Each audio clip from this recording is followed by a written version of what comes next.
The snap was a sound she knew too well, a hollow echo that tore through the humid air of the indoor track. It was louder than the cheering crowd, louder than the rhythm of her own labored breath. The scent of rubber and sweat filled her nostrils as her legs gave out beneath her. The track, once a canvas for her triumphs, felt like a bed of needles beneath her crumpled form. Aaliyah Grace Johnson tasted the metallic tang of blood in her mouth, a familiar taste of failure. At 20 years old, Aaliyah had once been the golden girl of her historically black college and university, HBCU, in Atlanta. Her legs, long and powerful, had carried the weight of her family's hopes and her community's pride. But now, they felt like foreign, fragile things. The subtle scar tissue on her left knee was a map of every past tear, a constant physical reminder of her battles. Her posture, once so proud and straight, now held a slight, involuntary bend, as if the weight of her injuries was a heavy cloak she could never truly shed. The university's medical staff had their routine. They were efficient and distant, a blur of sterile gloves and impersonal words. They saw an injury, a series of graphs and x-rays, not a person. Aaliyah felt like a broken machine in a repair shop. The smell of antiseptic and cold steel clung to her skin. She heard the doctor's words as if from a great distance, their language a sterile jargon of meniscus tear and ligament strain. He spoke of rest and standardized rehabilitation protocols. He suggested she might consider a more realistic future. The finality in his voice was not angry, but it was cold, and that felt worse than a scream. The coach's disappointment was a silent presence in the room, a heavy disappointment that settled over her like a shroud. He didn't have to say anything. She could read the end of her season, the end of her career, in the set of his jaw. Back in her dorm room, the silence was suffocating. The pain in her knee was not a sharp, singular thing. It was a throbbing ache that pulsed through her entire being, a constant drumbeat of despair. It was in the way she winced trying to stand, in the way she had to hold onto the wall to walk to her bed. The pain was in the memories of her father's proud smile, in the way her younger cousins looked up to her. It was in the letters from her church, a community that saw her more than an athlete. They saw her as a hero in the making. She had to escape the coldness of it all. The dorm room, the sterile hallways of the athletic department. She took a bus to her mother's house on the other side of town. The ride was a painful jolt with every stop and start. The faces of the people on the bus were a familiar comfort, a silent understanding she hadn't found in the university's sleek, modern facilities. They saw her not as a star athlete, but as Aaliyah, the girl from their neighborhood. Her mother's hands, warm and soft, helped her from the bus. She felt a wave of shame. She was supposed to be strong, unstoppable. She felt weak, a burden.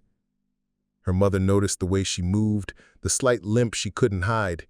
She didn't say anything, but her eyes, filled with a gentle, unspoken worry, said everything. Her mother simply took her hand and led her inside. The smell of her mother's cooking, of greens and fried chicken, was a balm to her soul. She was home. For the first time in weeks, she felt a small crack in the wall of despair she had built around herself. It wasn't a crack of light, not yet, but it was a beginning. Aaliyah confessed her pain to her mother, saying her body felt like it had betrayed her. Her mother listened, her face soft with a deep understanding that went beyond words. She did not offer platitudes about strength. She simply responded that the body carried stories, not just wounds, and that sometimes you had to learn to listen to them. The clinic was not what Aaliyah had expected. The university's physical therapy office smelled of sterile wipes and rubbing alcohol. Its walls painted a cold, institutional white. This place, nestled in a vibrant neighborhood of Atlanta, felt different. It smelled of sage and cedar, and the soft, melodic rhythm of jazz music seeped from speakers hidden somewhere in the room. Sunlight streamed through a large window, catching dust motes dancing in the air and warming the wooden floor. The warmth was a tangible presence, a stark contrast to the chilled, impersonal spaces she had grown used to. Her mother had brought her here to see a man her friends in the community had been talking about. Isaiah Carter, 35 years old, with a neatly trimmed beard and a calm, quiet demeanor that seemed to absorb the frantic energy Aaliyah was carrying. His hands were large and strong, the calloused palms a map of a life spent in purposeful work. He wore a simple scrub top, but his presence was anything but simple. He moved with a quiet confidence, his eyes a deep, steady brown that looked not at her knee, but into her. He saw her not as a broken athlete, but as Aaliyah. He didn't ask about her stats or her personal best. He didn't glance at her medical chart. He simply pulled up a stool and invited her to talk. He wanted to know how she was sleeping. He wanted to know about her diet. He wanted to know what her body felt like before the pain started. Aaliyah hesitated at first. The questions felt too personal, too far removed from the cold science of sports medicine. She was used to being seen as a problem to be solved, not a person to be understood. She said she was tired, that she felt a constant pressure to perform, that the disappointment of her coaches felt like a heavy weight on her shoulders. Isaiah simply listened, his expression unchanging, a deep empathy in his gaze. He acknowledged her weariness, remarking that the spirit often feels the strain before the body gives out. He asked her to lie on the table, and for the first time she felt a professional's touch that wasn't clinical. His hands were firm but gentle, not just massaging the muscle, but feeling the history of the tissue. He traced the scar on her knee with a fingertip, a silent question in the gesture. He said her body was telling a story, and his job was to help her listen. His words were a soothing balm, his voice a low, calming melody. He explained that a body in pain was often a body under too much stress, and that stress could be physical, mental, or emotional. He talked about healing not as a process of fixing, but of returning to a state of balance. Aaliyah felt the tension in her shoulders, a deep-seated knot she hadn't even realized she was carrying, begin to loosen. She didn't know what this man's new technique was, but it felt like a form of sorcery. He seemed to understand her body better than she did. He spoke of the importance of nourishing her body with the right foods and of the power of rest. He mentioned that sleep was a fundamental strategy for recovery, a concept she had ignored in her frantic pursuit of training and studying. She confessed that she had been struggling to sleep, her mind racing with anxiety. Isaiah acknowledged her pain, saying it was common for the mind to work against the body when it felt betrayed. As she left the clinic, the sun was setting, casting a golden glow on the bustling neighborhood. The air smelled of grilled meats and the sweet scent of night-blooming jasmine. She felt a sense of calm she hadn't experienced in months. She still had a long road ahead, but for the first time since the injury, she felt like she wasn't walking it alone. Isaiah wasn't just a physical therapist. He was a guide, a healer, and a mirror of the community's quiet strength. The sessions with Isaiah became the new rhythm of Aaliyah's life. The sterile, impersonal visits to the university clinic were a distant memory, replaced by the warm, inviting atmosphere of his community office. The jazz music was a constant companion, a soft, flowing current that seemed to guide her movements. The air was a mix of the same grounding sense, a quiet comfort that settled her nerves the moment she walked through the door. Isaiah's hands were the most important part of the therapy. They were strong and sure, not just moving her muscles, but listening to them. He would work on her knee, his touch firm yet gentle, and she could feel the knots of tension unraveling. He would press a specific spot, and she would feel a jolt of pain, a dull ache that seemed to carry the weight of an old memory. He would ask her about it, not just the physical sensation, but the feeling it brought up. He wasn't just treating the injury, he was helping her understand its story. The warmth of his touch felt like it was seeping deep into her bones, not just on the surface. Her treatment went far beyond the physical manipulation. Isaiah had her doing simple, precise movements. He taught her to feel her body again, to listen to the subtle signals it was sending.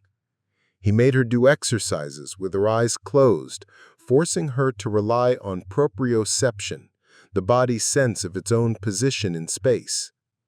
The first few times, she felt clumsy and uncoordinated. She would sway, her limbs feeling like they belonged to someone else. He would calmly remind her to breathe, to focus on the feeling of her feet on the floor, the tension in her leg muscles. He said that a runner's true strength was not in her speed, but in her connection to the ground. He also emphasized the importance of sleep, telling her it was the best strategy for her body to recover, and that managing her sleep could help her prevent future injuries. Aaliyah confessed that she often had trouble sleeping because her mind was constantly racing, and Isaiah acknowledged this, explaining that stress was a major contributor to her pain and recovery process. Isaiah's guidance extended to every aspect of her life. He asked about her meals, about her sleep patterns, about the stress of school and the expectations of her family. He spoke about nutrition as a form of medicine, suggesting she increase her protein intake to help her muscles repair themselves. He explained how a good night's sleep was often the best recovery strategy for an athlete, and how a disturbed sleep pattern could hinder her progress. For Aaliyah, who had always viewed her body as a high-performance machine fueled by whatever was quickest, this was a profound shift.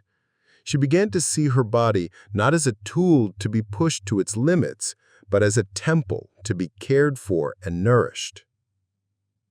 The therapy was a slow process of rebuilding, but the changes were tangible. She began to sleep better, her dreams no longer haunted by the sound of the snap. The constant ache in her knee began to subside, replaced by a dull, manageable throb. With each session, she felt her confidence returning. It wasn't the blind confidence of a young, invincible athlete. It was something deeper, something earned. It was the confidence of someone who had faced the abyss and was slowly, deliberately climbing back out. Her body was no longer a betrayal. It was a partner. Her mother noticed the change. She said Aaliyah's light had returned. It was a subtle thing, a glimmer in her eyes, a straightening of her posture. The weight of the world was still there, but she was no longer cowering beneath it. She was learning to stand tall again, one small, deliberate step at a time. The therapy was not just about her knee. It was about her soul. She was mending, not just as a runner, but as a person. The smell of the track was a ghost. It smelled of old rubber and freshly swept dust, of ambition and past victories. For months, it had been a place of torment in her mind. Now, as Aaliyah stood on its edge, the smell was a complex mix of fear and homecoming. She was back. She had gone through months of therapy with Isaiah, and her knee was stronger than it had ever been. She could run without pain.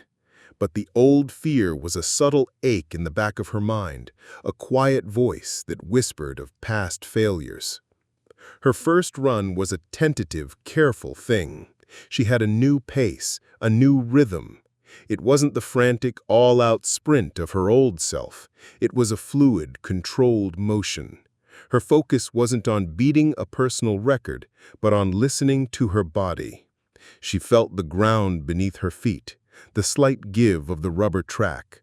She focused on the smooth roll of her foot from heel to toe, the gentle flex of her knee.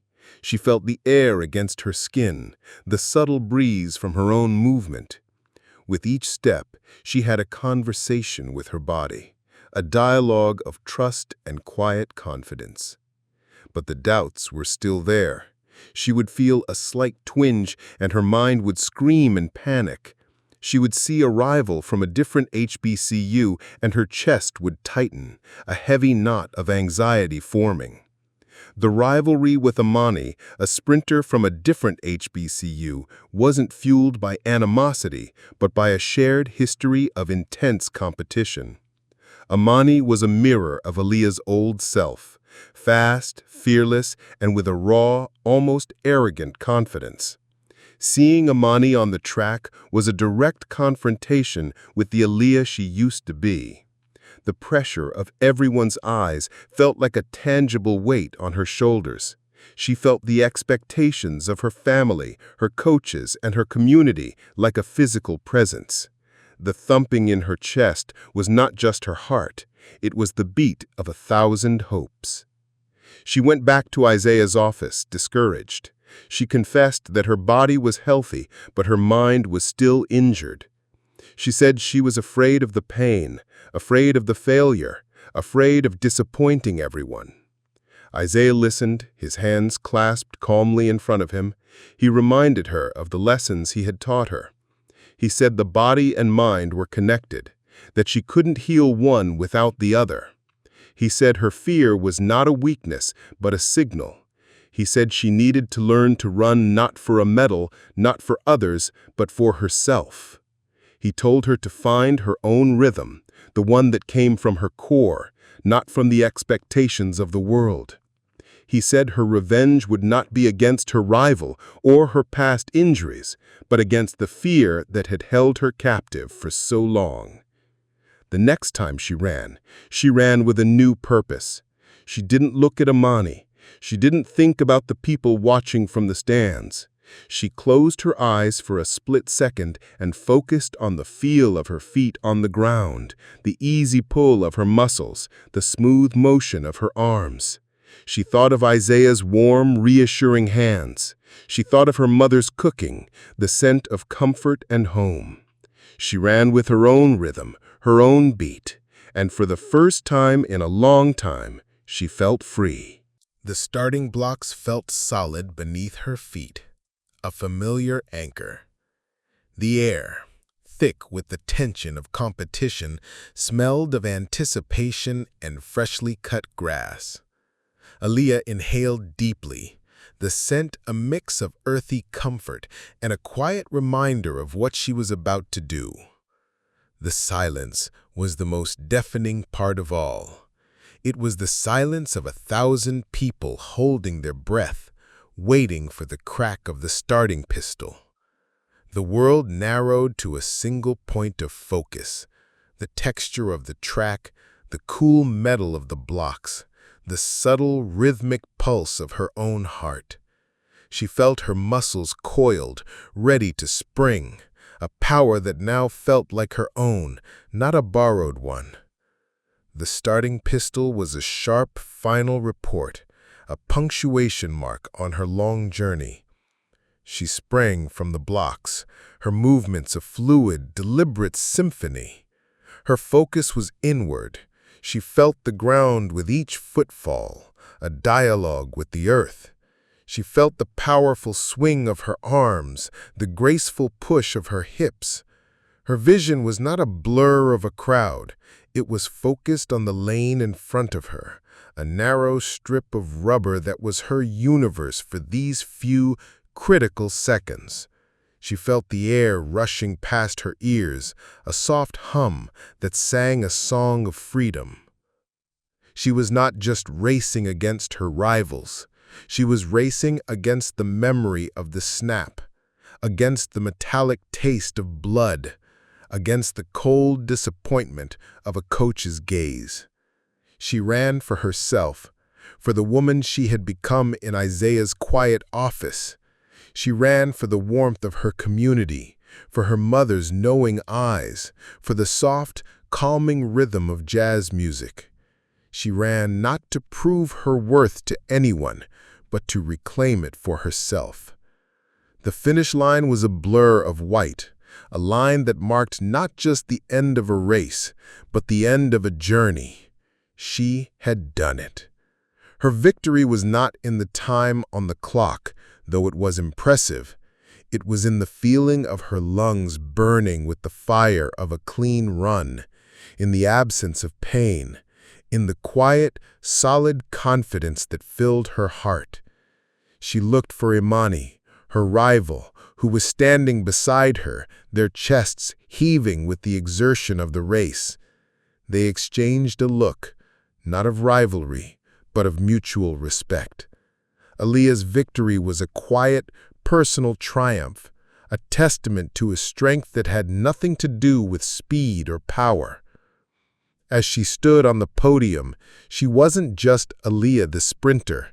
She was a beacon of resilience, a testament to the power of a community that saw her not as a broken machine, but as a whole, worthy human being.